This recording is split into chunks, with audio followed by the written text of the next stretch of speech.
Hello বন্ধুরা, তোমরা সবাই কেমন আছো? আশা করছি অনেক অনেক অনেক ভালো আছো। তো বন্ধুরা, আবার একটা নিউ ব্লগ ভিডিও নিয়ে চলে এসেছি।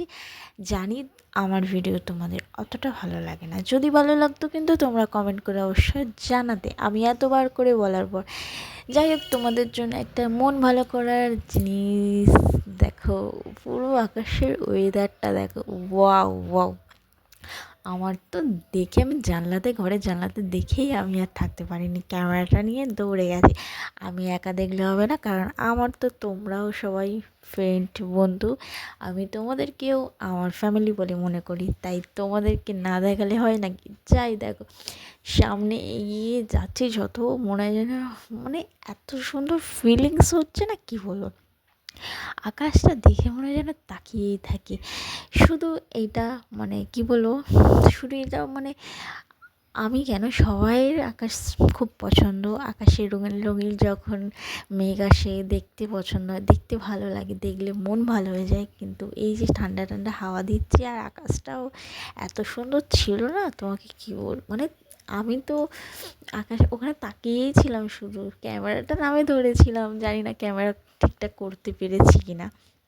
যাই হোক, আমি মানে হাওয়া দিচ্ছিল, মানে ছাদে আমি মনে যেন ওখানেই বসে থাকি। যাই হোক, আমার গাছগুলো একটু দেখে নিলাম ঠিকঠাক আছে কি না। গাছগুলো মাঝে সাঝে এসে দেখি, কিন্তু যত্ন নেওয়া আর হয় না। এদেরকে যে কী করবো, আর ওরা যে আমার মানে শুধু আমি গাছটুকু মাটিতে লাগিয়েই দিয়েছি, ব্যাস আমার দায়িত্ব শেষ, আর কিচ্ছু করিনি। যাই হোক, এখানে প্রচুর তুলসী গাছ হয়েছে দেখো। আর এই বর্ষার সময় একটা জিনিস খুব ভালো লাগে, তুলসী গাছগুলো কিন্তু খুব সুন্দর লাগে। যাই হোক, এপারে দেখছি আমার গাছগুলো ঠিকঠাক আছে কি না। মানে আমি একটা জিনিস অবাক, এখানে আমি গাছগুলো, গাঁদা ফুল গাছগুলো বসিয়েছি, এমনিই বসিয়েছি, জাস্ট হয়েছে, তুলে ফেলে দেবো, মায়া লাগে আমার গাছ খুব ভালো লাগে যেহেতু, সেই জন্য আমি টবগুলো খালি আছে বলে টবগুলো বসিয়ে দিয়েছি। আর দেখো, এখানে কিন্তু মানে গাঁদা ফুল গাছ, মানে গাঁদা ফুল গাছে গাঁদা ফুল হয়েছে, 2-3টে হয়েছে। আমি তুলে নিয়েছি, জগন্নাথ পুজোর দিনকে জগন্নাথের চরণে অর্পণ করেছিলাম। যাই হোক, এখানে ওয়েদারটা দেখে তো মনটা পুরো ফিদা হয়ে গেছে, সেজন্য আর মানে নিচে যাওয়ার, তখন প্রায় বৃষ্টি আসবে আসবে ভাব, আকাশটা পুরো অন্ধকার হয়ে এসছে, পুরো বৃষ্টি চলে আসবে। আর আমি সেই সময় ভাগ্যিস নিচে চলে গেছি, না হলে আমি স্নান হয়ে যেতাম। আকাশটা মানে এত অন্ধকার হয়ে গেছিলো, পুরো মনে যেন রাত লেবে এসছে। তখন বাজে ঘড়ির কাঁটা সবে একটা, আর এখন মনে হচ্ছে যেন রাত হয়ে গেছে। যাই হোক, এরকমভাবে মানে আর বেশিক্ষণ থাকতে পারলাম না, কারণ আকাশ খুব গর্জন দিচ্ছিলো আর ওয়েদারটাও অন্ধকার হয়ে গেছিলো। তাই হচ্ছে কি বলি, যদি ভিজে যাই বৃষ্টিতে এলে, আমি ভিজি ভিজি আমার ফোনটা তো ভিজলে 12টা বাজিয়ে দেবে। যাই হোক, সেই জন্য নেমে এসেছি। আর সবথেকে ভালো কথা দেখো, ওই মেঘের কোলে যে সাদা সাদা, কালো মেঘের কোলে যে সাদা সাদা মেঘগুলো দেখা যাচ্ছে, ওগুলো আমার খুব সুন্দর লাগছিলো, খুব ভালো লাগছিলো। যাই হোক, তোমাদেরকে এক জিনিস দেখালে তোমরা তো বোরিং ফিল হয়ে যাবে, আমিও বোরিং হব, তোমরাও বোরিং হবে। সেজন্য আর বেশি দেরি না করে নিচে চলে যাচ্ছি, তোমাদেরকে আর বোরিং ফিল বেশি করাবো না। নিচে গিয়ে দেখছি আস্তে আস্তে বৃষ্টির ফোঁটা পড়ছে। আমি বলি এই যা, লেবে এসেছি ভাগ্যিস, না হলে তো ব্যাস ব্যাস। যে দেখো, এখানে এত হাওয়া হয়েছে, এত হাওয়া হয়েছে, আমার জামা কাপড়গুলো সব ছড়িয়ে ছিটিয়ে সব পড়ে আছে। তো যাই হোক, এগুলো তুলে নিয়ে ঘরে রাখতে হবে। ঘরে রাখার মানে ঘরের অবস্থাও খুব খারাপ হয়ে যায় যখন জোরে ঝাপটা আসে।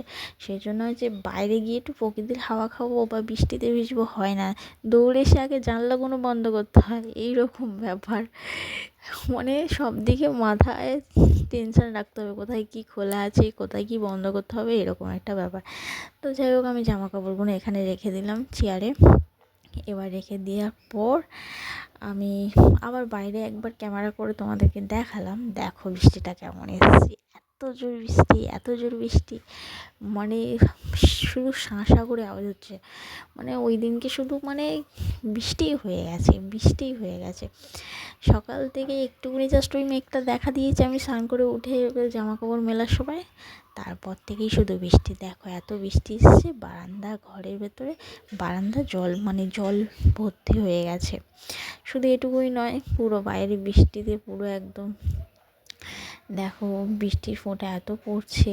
মানে আমাদের একটা জিনিস ভালো, গ্রামে যারা থাকে বা আছো তাদের এই পুকুর বা মাঠঘাট, খাল সোত এগুলো থাকে বলে পুকুরে মানে গ্রামের জল জমে না।